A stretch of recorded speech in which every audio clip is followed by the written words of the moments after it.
इस मूवी का नाम है ग्रिम कटी 2022। तो शुरुआत में हम एक औरत को देखते हैं जो अपने बेटे के कमरे में चेक करने जाती है कि वो क्या कर रहा है। उसे सोया हुआ पाकर वो वापस अपने कमरे में आ गई थी। इंटरनेट पर इस बारे में पढ़ने लगती है कि इंटरनेट के क्या नुकसानात हैं। लिखा हुआ था कि इंटरनेट बच्चों को बिगाड़ रहा है, उन्हें गलत कदम उठाने पर मजबूर करता है। बच्चे बिना सोचे समझे कुछ भी कर गुजरते हैं। इसी बीच उसके बेटे की आँख खुल गई। कमरे से बाहर आने पर उसे घर से बाहर एक डरावना भयानक सा मॉन्स्टर दिखता है। वो डरता नहीं, उसका मुकाबला करने के लिए चाकू लेता है। मॉन्स्टर भी घर के अंदर आने लगा था, लेकिन अचानक बच्चा डरकर अपने मॉम के कमरे में जाता है और उनके पेट में चाकू घुसा देता है। सीन यहाँ से शिफ्ट होकर आता है मेन कैरेक्टर आशा पर, जो एक यूट्यूबर है और अपने चैनल पर हर रोज वीडियोस डालती है, लेकिन उसके सिर्फ 9 सब्सक्राइबर्स हैं। इस वजह से वो काफी परेशान रहती है। उसकी फैमिली में 3 लोग हैं, मॉम, डैड और एक छोटा भाई। आज उसके भाई के स्कूल में फंक्शन था जिसके लिए वो निकलने वाले थे। फैसला करते हैं कि बाहर फोन कोई भी नहीं लेकर जाएगा। चारों अपना मोबाइल घर पर ही छोड़ गई थी। उसका भाई गाना गा रहा था, तब आशा बाहर निकलकर अपने दोस्त के पास आ जाती है। अंदर उसके डैड को एक आदमी बताता है कि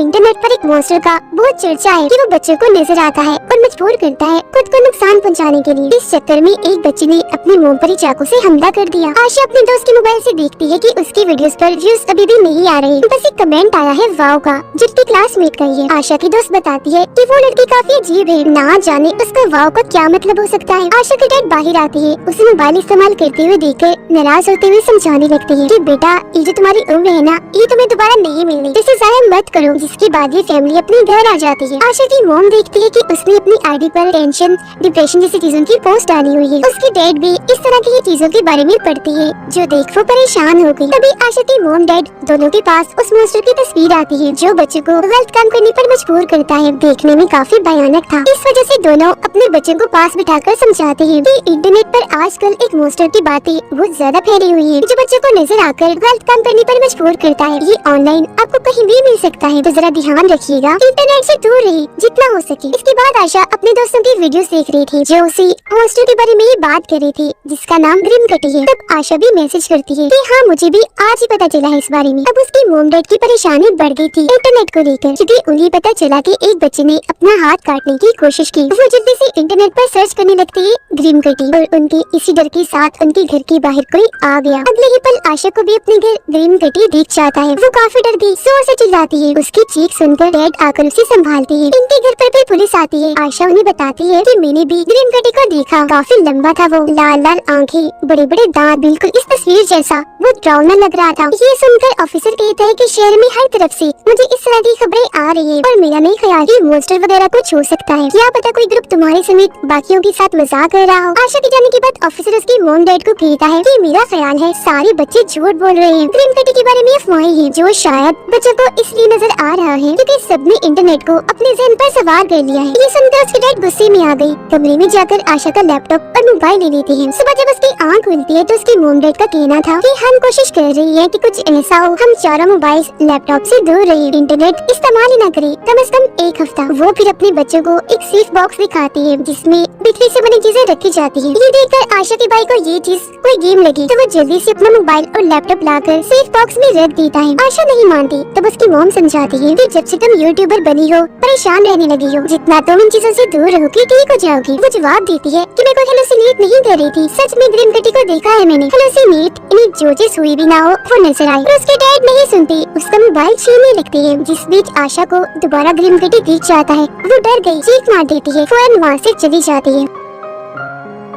अपने भाई के पास आकर कहती है, ड्रामेबाज, मेरे सामने नाटक मत करना, मुझे पता है इंटरनेट इस्तेमाल करने के लिए तुमने इंतजाम किया होगा, निकालो अपना दूसरा लैपटॉप। उसके भाई ने सच में अपना दूसरा लैपटॉप छुपाया हुआ था, जिसमें अभी दोनों ग्रिम कटी के बारे में सर्च करने लगती है, लेकिन उनके डैड काफी चालाक निकले, वाईफाई की तारें ही निकाल देती है। सबके सोने के बाद आशा सेफ बॉक्स को खोलने की कोशिश करती है, जो लॉक था, चाकू से खोल भी लेती है। अपना मोबाइल निकाल कर चेक करती है तो उसकी क्लासमेट के 2 मैसेजेस आए हुए थे। आशा उसे वीडियो कॉल करती है, बता रही थी कि मैंने भी ग्रिम कटी को देखा, लेकिन तब तक यहाँ उसकी मॉम डैड आ गई, जिन्हें देखकर आशा अपने कमरे में भाग जाती है। उसके डैड को पता चल गया कि सेफ बॉक्स में से आशा ने अपना मोबाइल चुरा लिया है। वो उसके कमरे में जाते हैं, पर आशा तो मोबाइल लेकर वहाँ से बाहर आ गई थी। क्लासमेट अपने दोस्त को भी वीडियो कॉल में शामिल कर लेती है। उसका कहना था कि एक और लड़की ने खुद को काट लिया है ग्रिम कटी की वजह से। क्लासमेट बोलती है, अच्छा सुनो मेरी बात, अभी मैं जा रही हूँ, लेकिन कल छुट्टी मत करना, जरूर आना स्कूल। इसी के साथ आशा को अपने गैराज में ग्रिम कटी दिखता है। डर कर वो भागी, तब ग्रिम कटी भी उसका पीछे करने लगता है। आशा का हाथ पकड़ के वो कट मार देता है। वो भी चाकू से उस पर हमला करके दरवाजा बंद कर देती है। तभी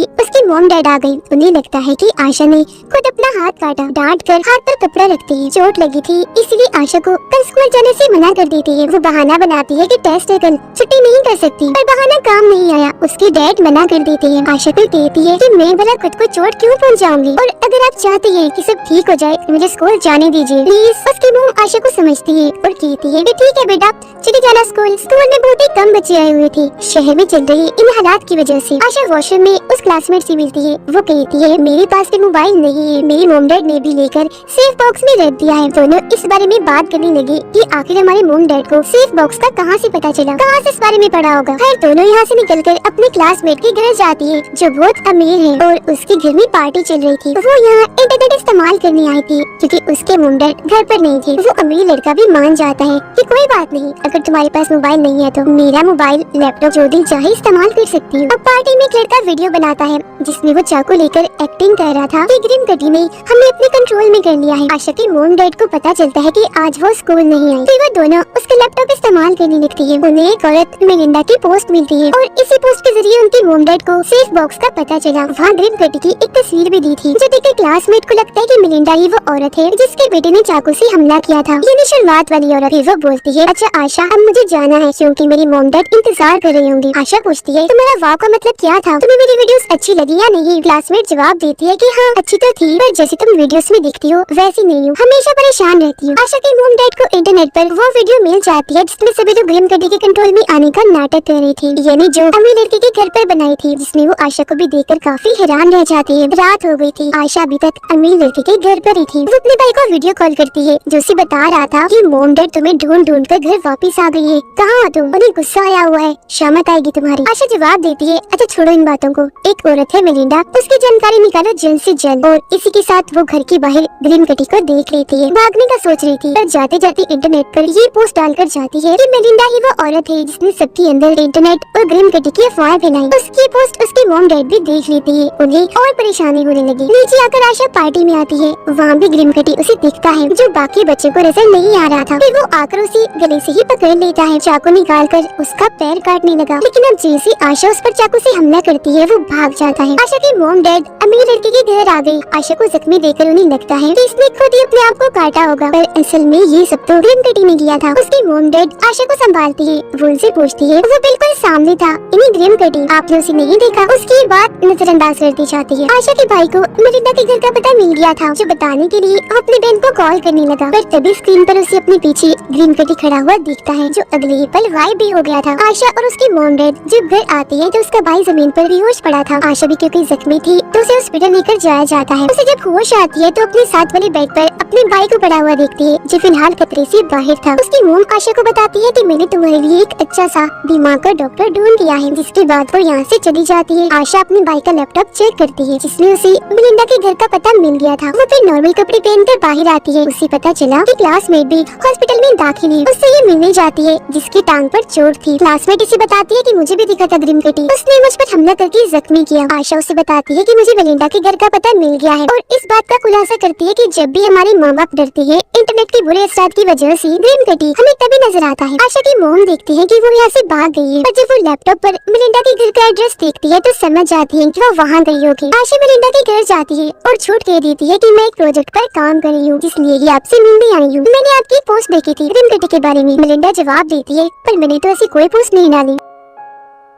आशा डायरेक्टली उससे पूछ लेती है क्या आप वही हैं जिसके बच्चे ने अपनी मॉम पर चाकू से वार कर दिया था। वो बोली कि हाँ मेरी फैमिली में हो गया था इस तरह का मसला, लेकिन अब सब ठीक है। आशा पूछने लगती है कि आपको सच में नहीं पता कि बाहर की दुनिया में क्या चल रहा है, ग्रीन कटी, सेफ बॉक्स, इस तरह की चीजों के बारे में। आपकी उन पोस्ट पर लोग आंख बंद करके भरोसा करते हैं, पर वो उसकी बातों को नजरअंदाज करके आशा को वहाँ से जाने का कहती है और खुद भी अंदर चली जाती है। आशा पे डस्टबिन चेक करती है जिसपे उसे मेलिंडा का लैपटॉप, टैब, मोबाइल फेंका हुआ मिलता है। वो अब चुपके से घर के अंदर घुस आई। मेलिंडा के बेटे के कमरे में जाने लगती है जिसके दरवाजे पर बड़े बड़े लॉक्स लगाए हुए थे। थी। अंदर आने पर उसे मेलिंडा का बेटा मिलता है जो नॉर्मल हालत में तो बिल्कुल भी नहीं था, बल्कि काफी डरा सहमा जमीन पर पड़ा था। और तभी इधर मेलिंडा आ जाती है गन लेकर बाहर। तब तक आशा की मॉम भी आ जाती है जिनसे मेलिंडा आकर मिलती है। आशा अपनी मॉम को बताती है कि इसके पास गन है और ये अपनी बेटी को कमरे में बंद करके रखती है, पर वो उसकी बातों का यकीन नहीं करती क्योंकि जानती थी कि मेरी बेटी आशा हेलुसिनेट करती है हमेशा। उसे थप्पड़ मारकर वहाँ से ले जाने लगती है। गाड़ी में जब दोनों बैठी थी तो तभी वहाँ ग्रिम कटी आ जाता है क्योंकि आशा की मॉम को उस पर काफी गुस्सा था। पर जब वो अपना गुस्सा गाड़ी की खिड़की तोड़ के निकालती है तो ग्रिम कटी वहाँ से गायब हो जाता है। और अब उसकी मॉम मेलिंडा के घर वापस आकर कहती है कि मेरी बेटी आशा झूठी नहीं है, वैसे कहाँ है तुम्हारा बेटा। जो कहकर वो घर के अंदर आ जाती है। कहती है कि ग्रिम कटी की अफवाह तुमने ही उड़ाई है, जिस वजह से मुझे और बाकी लोगों को न जाने क्या क्या सहना पड़ा। तो मुझे सारी सच्चाई बता दो,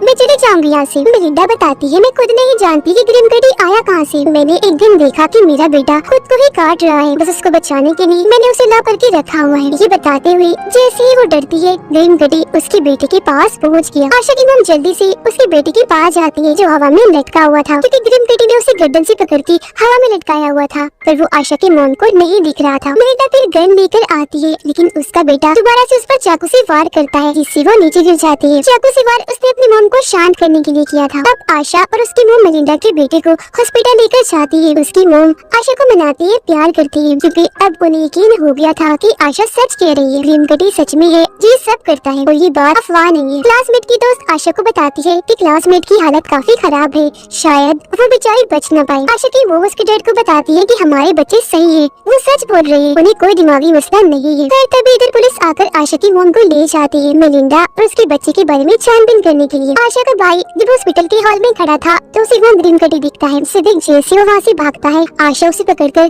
कमरे में लाती है और बता रही थी कि मैं मेलिंडा से मिली थी और मुझे पता चला कि जब भी हमारे माँ बाप डरते हैं ग्रिम कटी हमें तभी नजर आता है और हमला करता है। यही वजह है कि मेलिंडा के बेटे ने अपने ही मॉम पर वार किया था, सिर्फ उनका ध्यान भटकाने के लिए, शांत करने के लिए। और अब मैं भी जानती हूँ कि ग्रिम कटी को कैसे रोकना है। उसका भाई पूछता है कि तुम डैड पर वार करने वाली तो नहीं हो। अब तभी तक ग्रिम कटी आकर उसके भाई को गले से पकड़ लेता है। ये देखकर अपने भाई को बचाने के लिए आशा बाहर आती है, अपने डैड का ध्यान भटकाकर नॉर्मल करने की कोशिश करती है। उनका डर जैसे थोड़ा कम होता है ग्रिम कटी उसके भाई को छोड़ देता है और वहाँ से उसका भाई भी भाग गया था। अब ग्रिम कटी आकर आशा को ही पकड़ लेता है, हालांकि वो चाकू से कई बार उस पर वार करती है पर इससे कोई भी फायदा नहीं होता क्योंकि उसे तकलीफ हो ही नहीं रही थी। वो तो आशा को अपनी जुबान तक काट के दिखाता है। तभी उसके डैड वहाँ आ गए और वो चाकू से उन पर वार कर देती है, जो देखकर ग्रिम कटी वहाँ से भाग जाता है। पर वो दोबारा से आशा पर हमला करता है, गले से उसे पकड़कर हवा में लटका देता है, जो चीज उसके डैड भी देख चुके थे और समझ गई थी कि मेरी बेटी आशा सही कह रही थी, ग्रिम कटी है, बस वो उन्हें नहीं दिख रहा। तो अब खुद को नॉर्मल रिलैक्स करने के लिए वो खुद को एक इंजेक्शन लगाती है, जिस वजह से ग्रिम कटी उसे छोड़कर वहाँ से भाग जाता है। उसके डैड आशा से माफी मांगती है कि माफ करना बेटा, मैंने तुम पर यकीन नहीं किया,